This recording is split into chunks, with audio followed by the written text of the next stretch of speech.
Pemirsa, pemerintah Kabupaten Jember meluncurkan Universal Health Coverage atau jaminan kesehatan semesta.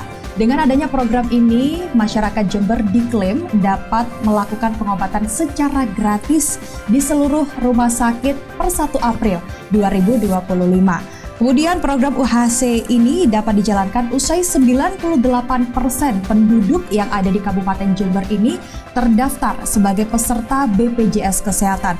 Kemudian 35% diantaranya ini nanti akan dibiayai oleh APBD Pemkab Jember.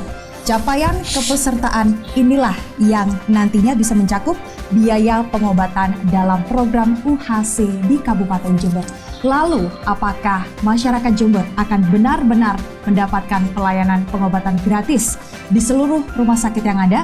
Kita akan membahasnya selama 30 menit ke depan. Bersama saya, Aci Wilfa.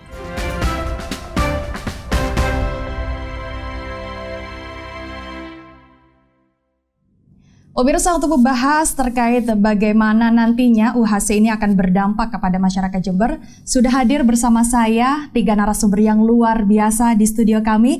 Yang pertama, saya ingin menyapa yang paling pojok. Ini ada Direktur RSUD Dr. Subandi Jember, Dr. Nyoman. Dokter, Assalamualaikum.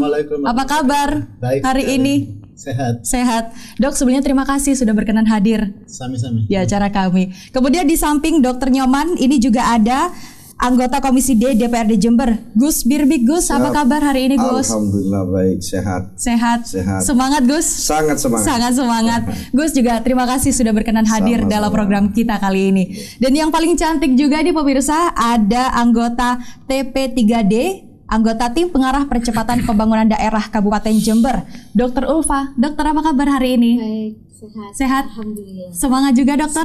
Semangat juga, karena yang paling cantik ini menemani saya pastinya kan, dok.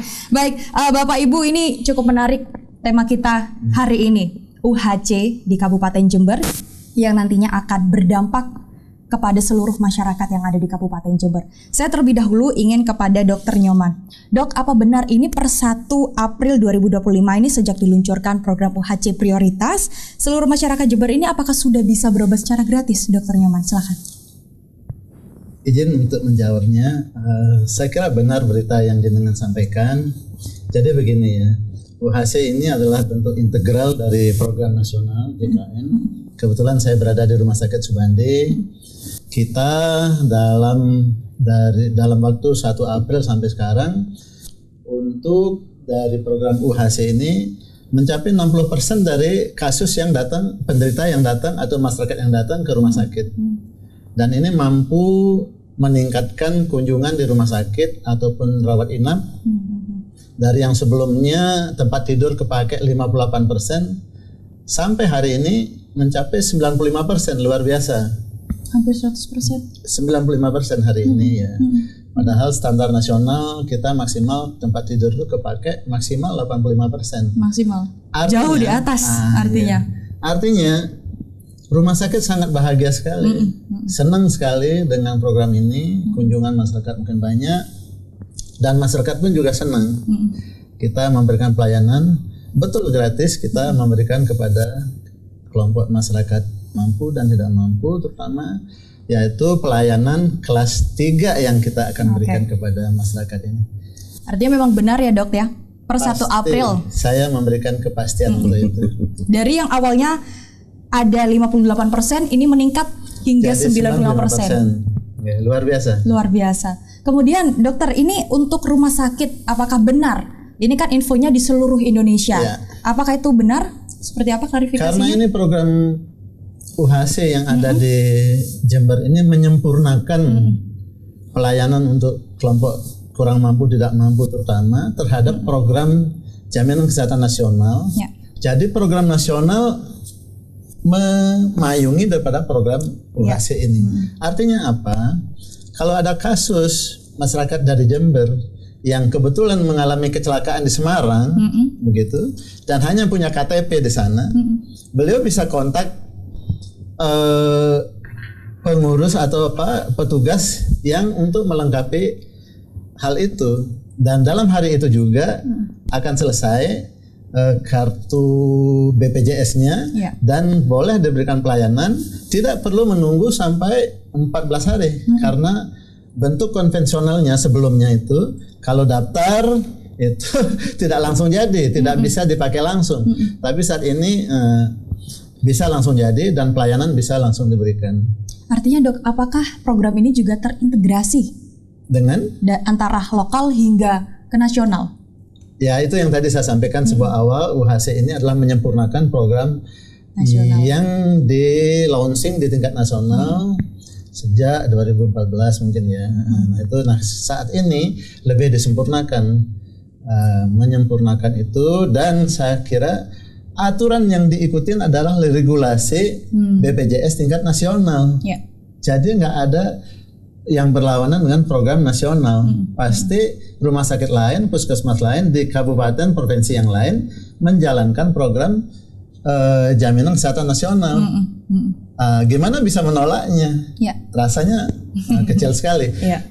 Hanya proses kepesertaannya kalau memang pasien kebetulan kejadian tidak punya kartu BPJS, Betul. punya KTP atau nomor induk kependudukan, kemudian kontak personnya di Dinkes, Dinas Kesehatan, selesai sudah.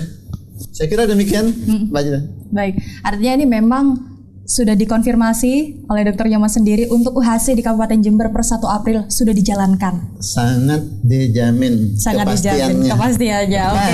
Saya juga ingin bergeser ke Gus Birbik ini. Tadi Gus dari 58% kita naik 98%, 95% tadi. 95%. Dan ini juga saya mendapatkan info sebenarnya UHC ini bisa dijalankan pada Agustus 2024. Ya. Tapi ternyata ini baru bisa dijalankan April 2025. Ya. Lalu seperti apa? Oke. Menurut Gus Birbik sendiri, apakah ada keterlambatan dari pemerintah atau seperti Nah, apa, ini Gus? pertanyaannya luar biasa ini. Ini pemerintah yang mana yang dimaksudkan itu? Jadi kebetulan saya dengan pertanyaan ini saya harus menjawab secara sejujur-jujurnya, Ya. karena memang kebetulan itu di bagian kami di Komisi D. UHC di Jember itu Agustus 2024. Tapi kenapa tidak bisa terlaksana ketika itu? Karena memang ketika kami RDP dengan beberapa dinas terkait yang ini terkait dengan UHC, maka yang menjadi sorotan kami pada saat itu ternyata dengan UHC kepesertaan pada waktu itu kalau nggak salah masih persyaratan 80%. Oke. Sampai naik ke 98%. Akan tetapi pada saat itu ketika kita soroti, ketika mereka memaparkan anggaran yang ada, itu pencapaiannya hanya 59%. Sampai di Desember 2024 itu hanya 59%. Maka itu yang kita pertanyakan. Bagaimana bisa ini diberikan penghargaan UHC tapi anggaran hanya 59%. Oke. Sedangkan persyaratan UHC itu 80% saat minim itu. 80% pada waktu itu. Sehingga apa yang dilakukan, sekali lagi ini kejujuran yang ingin saya sampaikan, kepesertaan itu memang pada saat itu 80% lebih. Nah, akan tetapi beberapa bulan berikutnya, mohon maaf sampai terjadi penonaktifan premi BPJS besar-besaran. Kurang lebih ada 377.000 peserta itu tiba-tiba nonaktif. Tiba-tiba nonaktif. Nah, kenapa? Karena preminya tidak dibayar. Nah, sehingga UHC ini memang tidak bisa dilaksanakan, hanya sekedar mendapatkan penghargaan saja. Nah, ada beberapa kejanggalan yang kita soroti juga. Kenapa kalau memang UHC pasien yang tidak mampu itu harus masih membawa yang namanya SPM, surat pernyataan miskin, padahal UHC tidak perlu begitu ya, Dok? Hanya KTP saja. Nah, ketika itu kebetulan saya beberapa dewan di komisi itu ada aduan dari masyarakat ketika di rumah sakit harus membawa SPM dan sebagainya. Nah, ini sudah bertentangan dengan UHC, sehingga ketika benar-benar memaparkan anggaran itu ternyata memang anggaran tidak cukup. Artinya UHC ini pada saat itu ini masih dipaksakan. Nah, untuk proses sekarang bisa berjalan, Gus Bupati dilantik 20 Februari 2025. Saya sangat berapresiasi seperti yang disampaikan oleh Dr. Nyoman tadi, bahwa kenaikannya luar biasa. Dari 58% sampai sekarang 95%. Lalu per Maret kemarin masih 81 yang saya tahu, 81%, sekarang sudah 95%. Ini luar biasa. Dan saya mengapresiasi kepada Bupati untuk benar-benar berfokus untuk kepentingan masyarakat, terutama masalah kesehatan ini. Mungkin itu yang bisa saya sampaikan. Artinya ini secara terbuka dan jujur Gus Birbig menyampaikan. bukan terlambat tapi dipaksakan saat itu. Oke.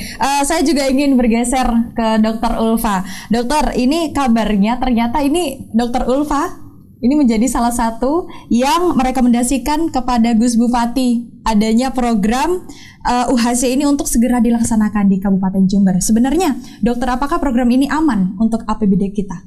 Ya, kalau kita bicara tentang UHC ini, pasti kita akan bicara tentang pendanaan. Tadi sudah dijelaskan oleh Gus Birbig bagaimana persoalan sebelumnya terkait pendanaan itu menjadi perhatian penting. Jadi keuntungan dari UHC ini adalah sistem jaminan kesehatan nasional di mana memang sistemnya adalah gotong royong. Artinya pembayaran dari masing-masing biaya kesehatan per individu dalam populasi itu menjadi tanggung jawab dari pemerintah. Oleh karena itu, agar supaya dalam pembayaran premi ini menjadi aman, maka pendataan yang valid dari jumlah penduduk Kabupaten Jember ini harus disampaikan secara jujur tadi, karena ini sangat menentukan besarannya premi yang akan kita bayarkan. Oleh karena itu peran beberapa UPD itu menjadi sangat penting, seperti Dispendik Capil, kemudian Dinsos, Dinas Kesehatan, dan juga peran dari UPD-UPD. Karena ketika kita tidak bisa mendapatkan data yang baik, maka ini akan berpengaruh kepada APBD kita. Tadi sampaikan mungkin ada yang miskin kok masih pakai SPM, bisa jadi itu miskin pura-pura begitu. Nah, oleh karena itu kami di sini tim PT3D merekomendasikan ini karena satu memiliki keuntungan buat Kabupaten Jember karena bisa mengcover semua kesehatan masyarakat Jember dengan pembiayaan APBD yang kalau kita hitung itu akan bisa terpenuhi semuanya. Yang kedua, APBD itu yang dibayarkan kepada BPJS tidak akan hilang. Kenapa? Karena nanti akan terbayarkan kembali kepada pemerintah kabupaten dalam bentuk kapitasi yang akan dibayarkan ke puskesmas dan rumah sakit. Nah, itu keuntungannya dari adanya program UHC ini. Makanya kami di sini sangat merekomendasikan untuk pelaksanaan UHC ini sebagai salah satu program prioritas dari Bapak Bupati. Artinya dengan adanya program ini justru akan menguntungkan kepada seluruh masyarakat. Betul. Dan akan berdampak sangat mulia kepada masyarakat kita di Kabupaten Jember. Begitu dokter ya. Apalagi tadi disinggung bahwa program UHC ini bisa mengcover semua layanan kesehatan di seluruh wilayah Indonesia. Karena ini memang sistemnya adalah bersifat nasional. Jadi satu sistem yang bisa berlaku di seluruh wilayah Indonesia. Oke, sangat menarik Bapak Ibu. Kita akan lanjutkan sesaat lagi. Ini sebenarnya menarik sekali perbincangan kita, tapi kita akan lanjutkan usai jeda berikut ini. Tetaplah bersama kami pemirsa.